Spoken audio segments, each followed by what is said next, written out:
જૂનાગઢમાં પ્લાસ્ટિકના કારખાનામાં લાગી આગ। જીઆઈડીસી 2 વિસ્તારની આ ઘટના છે। રાધિકા બ્રુશવેર ઇન્ડસ્ટ્રીઝમાં લાગી વિકરાળ આગ।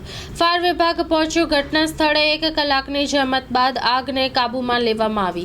આગની ઘટનાથી કારખાનામાં લાખોનું નુકસાન થયું છે। જીઆઈડીસી વિસ્તારમાં એક ફાયર ફાઇટર સ્ટેન્ડ બાય રાખવા રજૂઆત કરવામાં આવી છે। અવારનવાર જીઆઈડીસી વિસ્તારમાં બને છે આગની ઘટનાઓ। Story report by Paresh Buddhabhatti, Junagadh. મારું નામ મનીષ ત્રિવેદી છે અને હું મારું કારખાનું અહીં જીઆઈડીસી 2 માં કાસ્ટેક ફાઉન્ડરીની બાજુમાં છે। મારી બાજુમાં હસમુખભાઈ બ્રશવાળાનું કારખાનું છે। એમને ત્યાં આગ લાગી। મારું બાજુનું કારખાનું છે એટલે હસમુખભાઈ આજે અવેલેબલ નહોતા એટલે અમે લોકોએ ફાયર બ્રિગેડને ફોન કરેલો। 2-3 ફોનમાં ફાયર બ્રિગેડનો ફોન ઉપડ્યો નહોતો।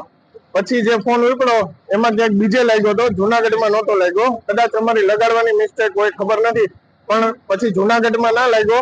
પછી મેં એને મારા નંબર આપ્યા કે ભાઈ આ નંબર ઉપર ફોન કરાવો। 9:16 મેં એ લોકોને ફોન કર્યો હતો અને 9:36 એ લોકોનો પાછો ફોન આવી ગયો મારી ઉપર અને પછી તાત્કાલિક ધોરણે એ લોકો આવ્યા અને અત્યારે ઠારવાની કામગીરી ચાલુ છે।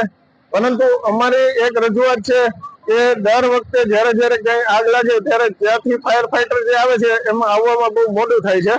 જેથી કરીને અત્યારે જીઆઈડીસી વિસ્તારમાં ફાયર ફાઈટર આપવામાં આવે, સ્ટેન્ડ બાય અહીંયા રહે તો આવી દુર્ઘટના વધી ન જાય અને આજુબાજુમાં આગ પ્રસરી ન જાય અને ઝડપથી અમને મદદ મળી રહે।